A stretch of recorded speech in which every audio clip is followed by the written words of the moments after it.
Casi 3000 años de historia han dejado sus huellas en la ciudad de Roma, que configuran una simbiosis única en el mundo.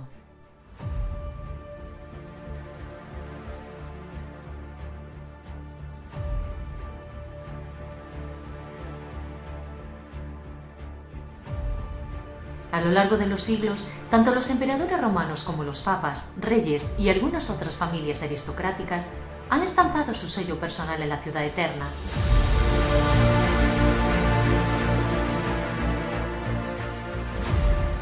Todos ellos, como mecenas, mandaron llamar a artistas célebres que con sus construcciones, esculturas y pinturas dieron a la capital italiana el semblante que aún hoy en día constituye su encanto.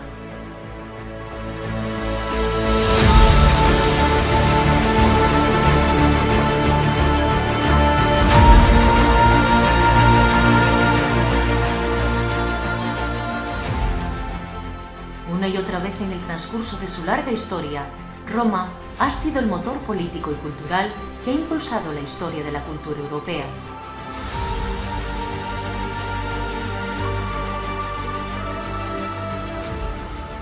Los estímulos esenciales de todo Occidente han partido siempre de la arquitectura, escultura y pintura romanas, tanto en la antigüedad clásica como en la Edad Moderna.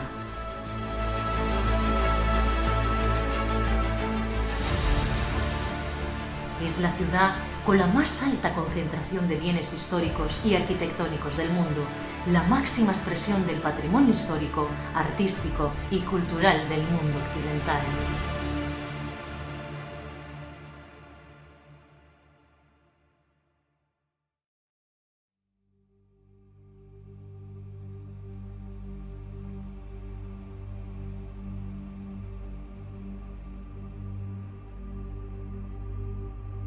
Roma se erige sobre 7 montes o colinas: el Monte Palatino, el Aventino, el Capitolio, el Quirinal, el Viminal, el Esquilino y el Celio.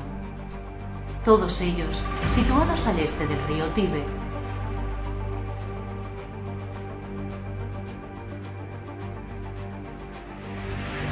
Dice la leyenda que Ascanio, hijo del héroe troyano Eneas, habría fundado la ciudad de Alba Longa sobre la orilla derecha del río Tíber.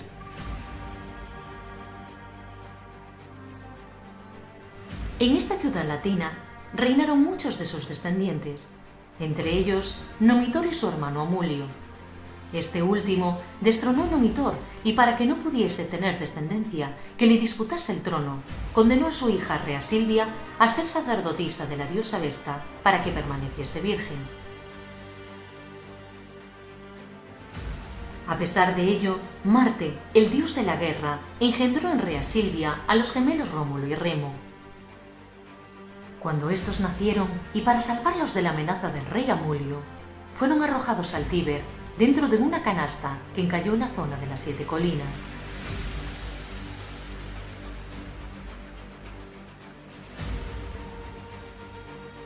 Tiempo más tarde, la loba Luperca les rescató y fueron amamantados por ella.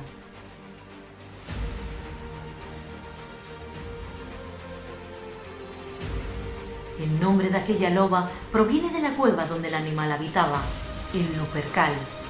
Ambos personajes son un icono de Roma y existen infinidad de pinturas y esculturas en numerosos rincones de la ciudad.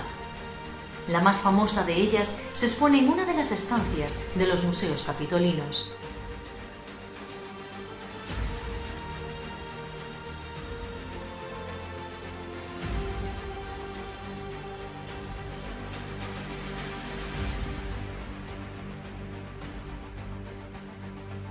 Cuando llegaron a la edad adulta, ambos hermanos se disputaron cuál sería el mejor lugar para el asentamiento de una futura civilización. Rómulo quería construir su ciudad en el Monte Palatino y Remo en el Aventino. Además, la ley de la primogenitura no podía aplicarse en este caso, ya que eran hermanos gemelos, por lo que los nuevos habitantes debían elegir al rey de otra manera. Se decidió que el que viera más buitres ganaría el mando. Remo vio 6 buitres sobrevolando el monte Aventino, pero Rómulo vio el doble sobre el Palatino, por lo que finalmente triunfó.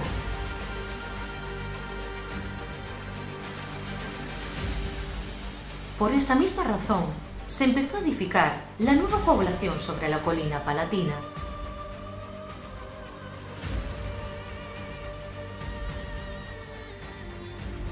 Rómulo trazó los límites de la ciudad y ordenó que nadie los traspasara, pero Remo lo desafió y los traspasó, por lo que tuvieron una discusión que se convertiría en pelea, acabando con la vida de Remo.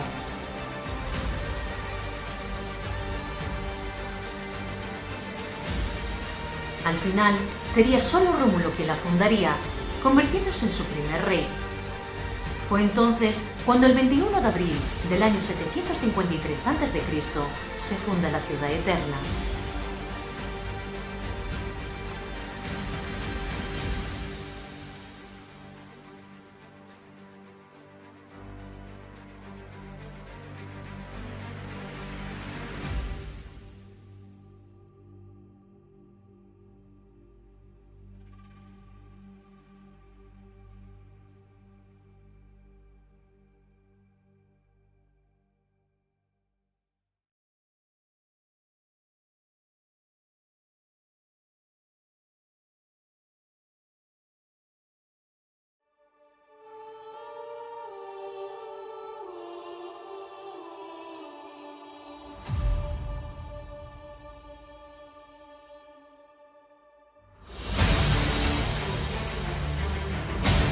Para poblar la ciudad recién creada, Rómulo aceptó todo tipo de prófugos, refugiados y desarraigados de las ciudades vecinas de procedencia latina.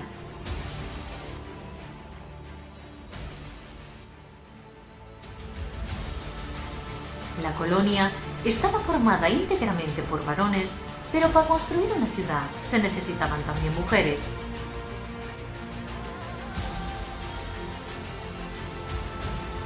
Pusieron entonces sus ojos en las hijas y esposas de los sabinos, un poblado que habitaba en la vecina colina del Quirinal.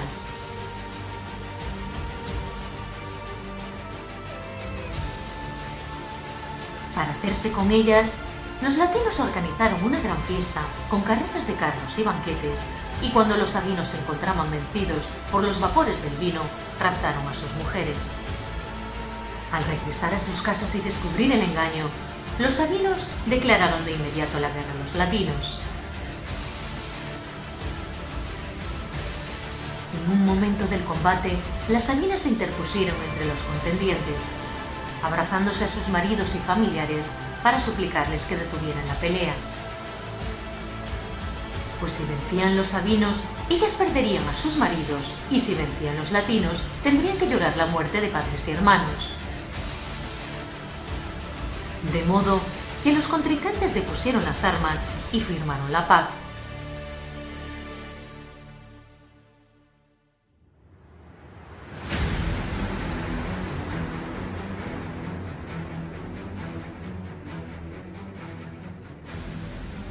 Posiblemente, los primeros habitantes de Roma procedían de diversas partes y no tenían ni el desarrollo económico ni cultural de los vecinos del norte, los etruscos, ni del sur, los sabinos y los latinos.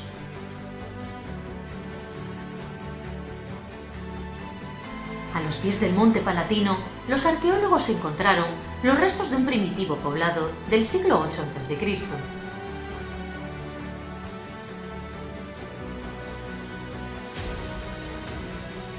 Parece ser que partiendo de un núcleo, la población se fue extendiendo por las laderas de las colinas próximas y en el siglo siguiente por el valle que había entre ellas.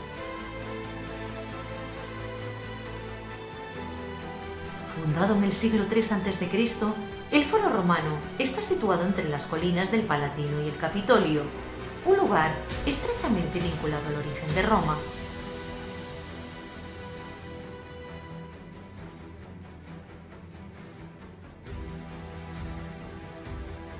Por su ubicación, estaba destinado a convertirse en centro de la vida ciudadana y en pilar de las actividades política, comercial y administrativa. Era el lugar donde se organizaban lecturas públicas, se escuchaban a los oradores, se asistía a los juicios o se comerciaba.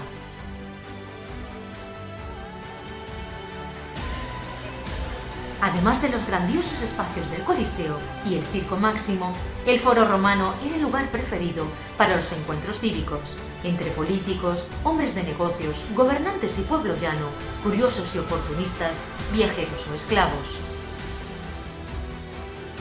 Fue entonces cuando empezó la verdadera urbanización del espacio del Foro, el corazón de Roma. La Vía Sacra era el pasillo de este patio al que se asomaban al principio las tabernae, sustituidas poco a poco por basílicas, la curia, la antigua residencia de los reyes, la casa de las Vestales y templos como el de Antonino.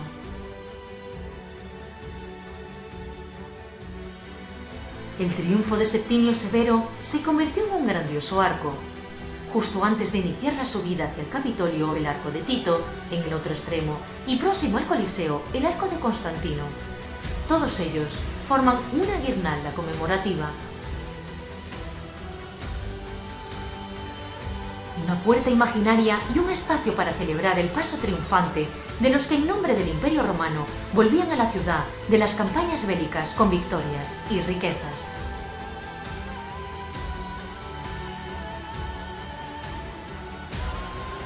A medida que transcurrían los años, el Foro Romano se fue ampliando hasta otras plazas cercanas, pasando a ser los foros imperiales. Hoy en día, en ellos se exponen varias esculturas de algunos de los emperadores más influyentes en el imperio, entre ellos César Augusto o Trajano.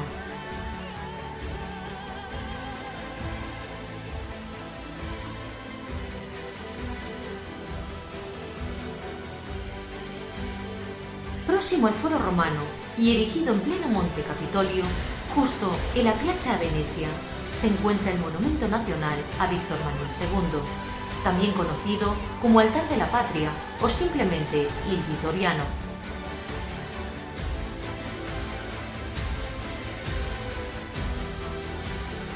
Se trata de un enorme monumento de carácter conmemorativo para rendir homenaje a Víctor Manuel II, primer rey de Italia tras su unificación. Fue rey de Cerdeña de 1849 a 1861 y el primer rey de Italia de 1861 a 1878. Como soberano, supo ver que el tiempo de los absolutismos había terminado y para evitar insurrecciones revolucionarias había que hacer concesiones, emprender reformas liberales y modernizar el funcionamiento del Estado.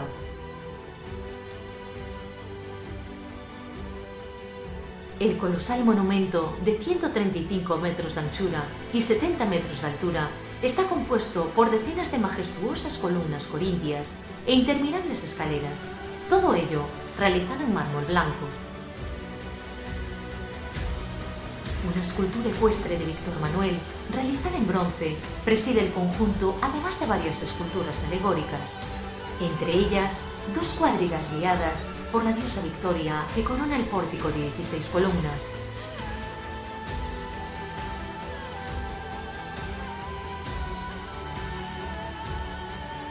En un nivel, justo debajo de la estatua ecuestre del rey Víctor Manuel II, se encuentra la tumba al soldado desconocido, que desde 1921 acoge los restos de un soldado sin identificar muerto en la Primera Guerra Mundial. Dos soldados hacen guardia permanentemente junto a la tumba y dos cebeteros con una llama que se mantiene siempre encendida.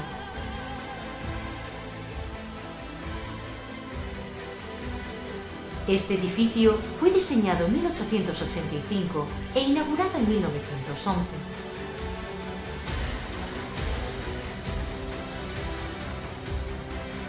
Aunque en un principio el monumento no parecía encajar en la clásica arquitectura de la ciudad de Roma y era mal visto por sus ciudadanos al haberse tenido que destruir un barrio medieval para poder construir este edificio, poco a poco ha ido ganándose la reputación y el respeto de todo el mundo gracias a ser un importante centro de atracción turística.